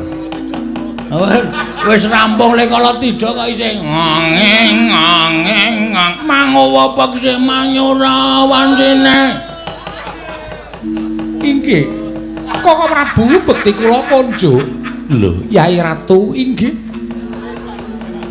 Sampun kula tampi Yai Ratu inggih ngaturaken sembahipun tanpa pepindhan.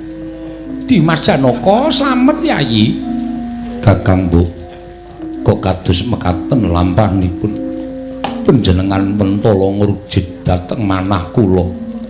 Ayo ora goreh arep bagus ning wis sebaya mukti sebaya mati araku lho. Sampun kumatos kula milih panjenengan tinimanipun Raden Janaka. Asik. Maaf Raden Janaka. Koko Prabu Piye? Bagong kala wau nyemplung telenging Bengawan Ageng. Sakmenika mapan wonten ing mriki. Lah, coba to. Senengane kowe kesusu kok. Saka pangrasaning pun Kakang iki mesti dudu Bagong sing tok oyak-oyak mau Janaka.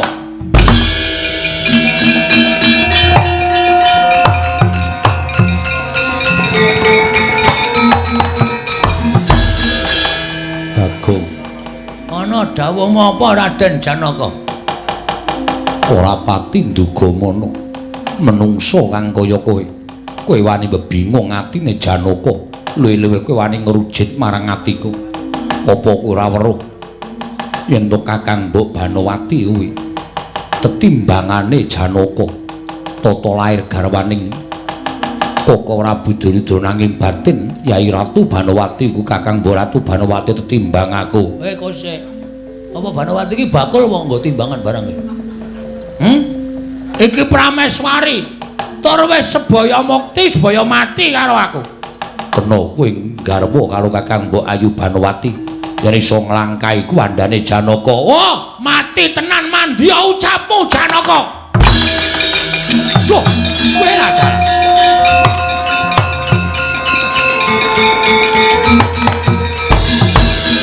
ya jagat Dewa Bathara ya jagat pangestu ngara. Lah kok Bagong kaya ngono kadidayane. Ora pati nduga mono. Sak kecap bae lah kon jalari adiku kaya ngene. Iya, iya kowe Bagong.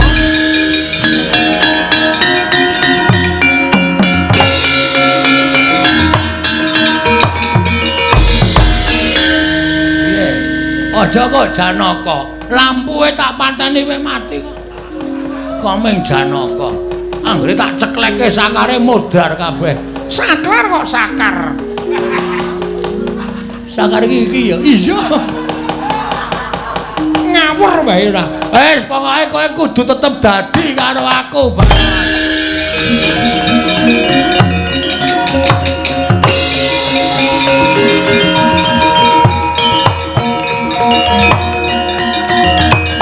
Sapa nganggo 5 barang ki mau?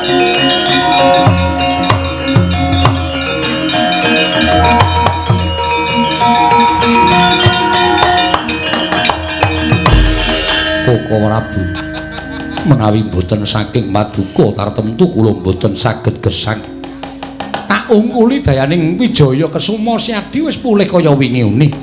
Koko Prabu kula kewirangan menawi kados mekaten jebul wonten Bagong sanes sing wantun nangge bang Kakang Mbok Ayu Banowati. Wis to kowe aja kuwatir.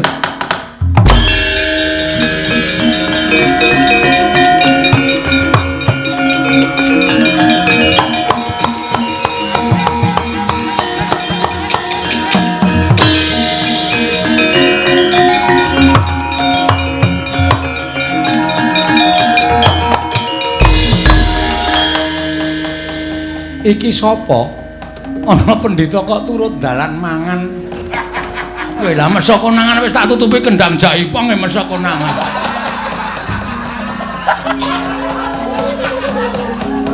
Pendhita kok turut dalan gayemi wae. Ayo nggo kesehatan di sini. Iki sapa? Pendhita Kleyang kabur kanginan. Mendung kebaratan ngendi tibane yen kono papan dinengku. Aku Begawan Godho Githik. Wah. Godho Githik, Godho Githik. Kowe sapa, Prabu Kresna? Wiradhan. Wis ngerti. Oh, wis kowe terkenal kowe iki. Uga sing ngejak selfie e. Edan. Pendhita kok lucune kaya ngene iki apa mbiyen tilas dagelan apa ya? Wes ceneningan ora. Ngawur wae.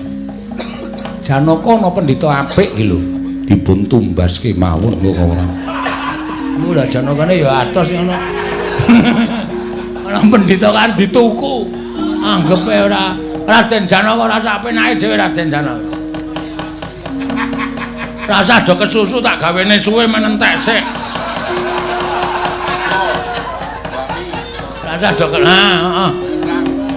Apa Begawan Godho Githik? Ora apa-apa Prabu Kresna. Sampeyan rene wigati Kang Pranyata arep ngopo?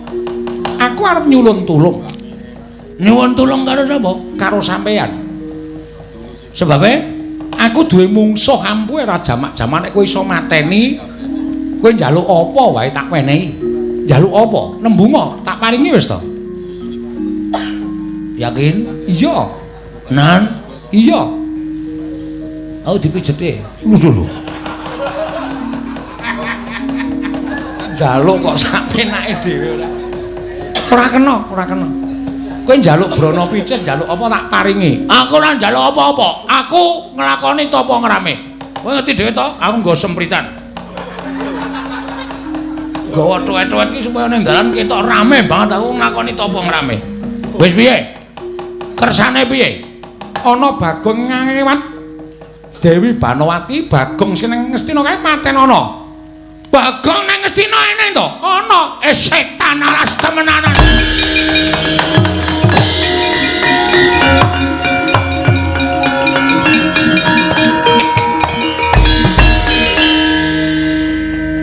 Menawi suwantenipun kula mboten pangling. Menapa inggih Koko Prabu? Lah iya, lah mbuh aku le nyolong sandangan ki nendi menungso kae. Kok iso dadi kaya ngono iki? Lah wong pendhita kok jarike ana tulisane 30 kg barang. Mbok menawi bekas Bagor brand Sajake. Ayo coba ditonton ya. kula dherekaken.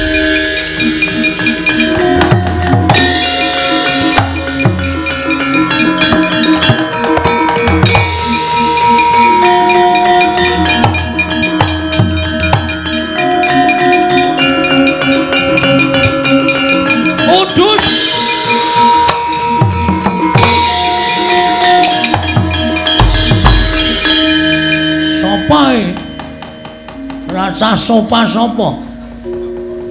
Iki menungsane sing ngisra uripku. Lho kok iso jebles kaya ngono to? Asemi aku ya duwe treneng abang kaya ngono. Ya ming pas teles aku iki kok diagem kok. Wah, jan penyakit. Weh, aja ngawur gawar-ngawur. Kowe sing penyakit. Dian suarane ya padha. Kowe Bagong endi kowe? Lho, aku Bagong tenan. Ora ngapusi, aku ora ngapusi. Aku Bagong ora tau ngapusi. Elok terane. Bondol tanganmu krincong sikilmu, lempoh kowe. Maksude piye? Lho. Kok ora mandi ya? Lho. Bisu kowe. Beh. Modar ora, kapamu kapan? Ora. Ora modar. Wah, padha ae guyune, padha wae. Kowe mungsa aku kowe. Ngemrano sastra jendramu, wateken aji jaya kaya tumpang sok. Gomo wateken aji wae.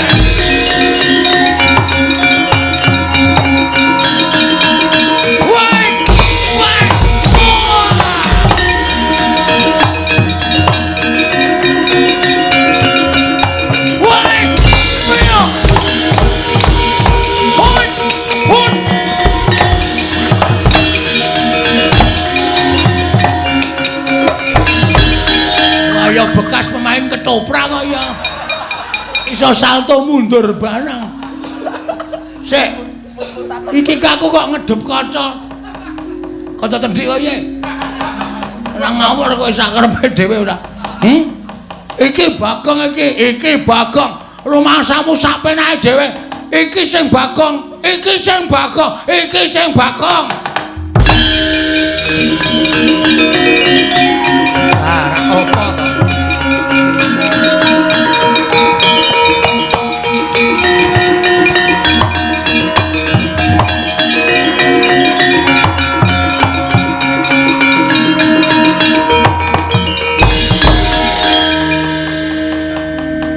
Apa to? Bagong? Nun.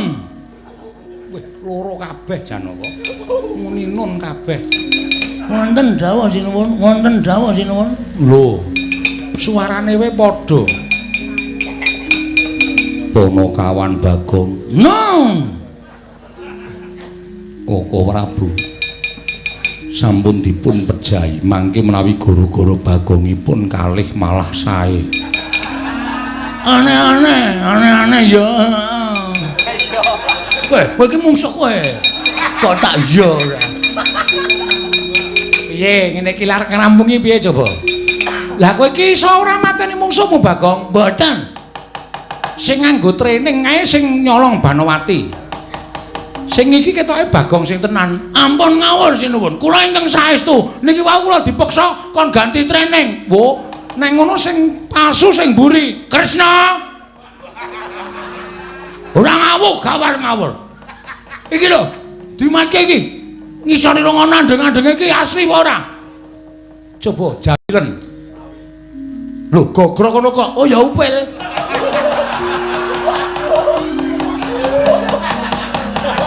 Ngandeng-andeng kok gogrok. Kowe iki nglucumu ngalahke aku. Aku lagi arep muni ngono malah to disiki. Kakang Semar, Kakang Badranaya.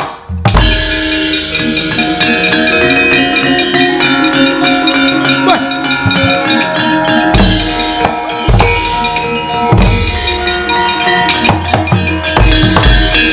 Ngandel ora. Kula wis iso nitik. Titikane piye Kakang sing wantun males ngampleng niku mung anak kula Bagong sing tenang. Nek liyane Sengara iso. Lah iki ketok sik ngarep niki ndara sing ora sak tenane idone mati kowe. Wah! Ayo. Wah!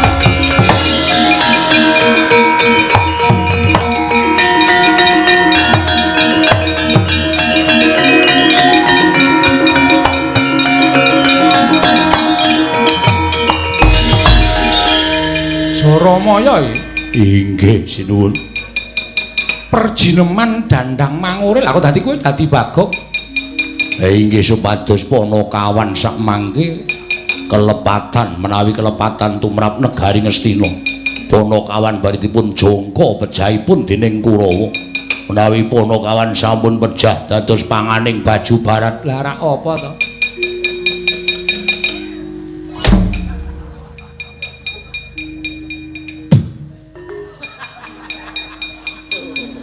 Anak kula nesu tenan nek pun ngidoni ngoten niku anak kula nesu. Rene.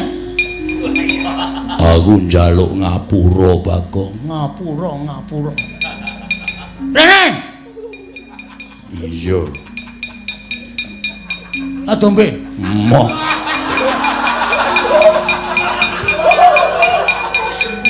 Setan mengancam kehidupanku. Buah warese ya kaya ngono kowe. Ayo, kowe tak pasrahke Bagong, ajur kowe. Aduh sinuwun. Kula sampun tobat. Kancamu sapa? Kula namung piyambakan. Ayo bali. Bali.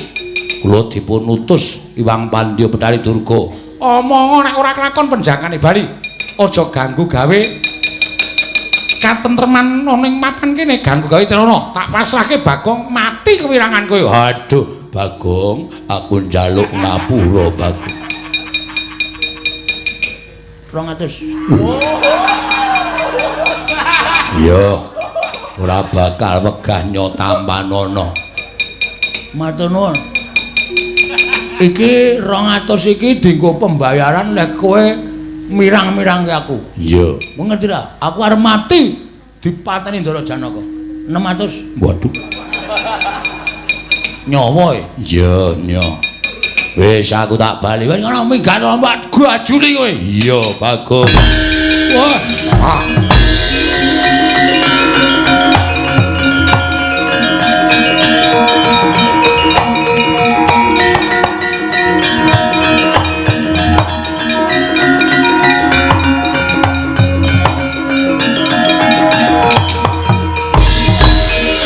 Prabu, kula nyuwun pangapunten.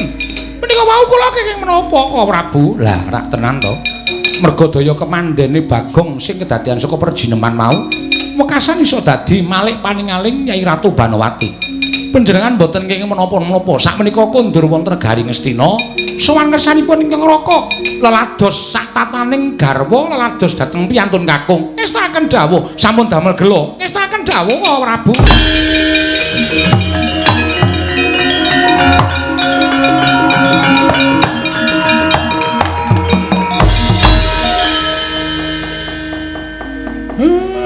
Sareng kula pikir-pikir sedaya menika jebul mungkin arya lelampahan. Sampun ngantos sampean mangke. Lho, Bagong iki piye to? Engko ndak semar cerewet wae ora bubar-bubar.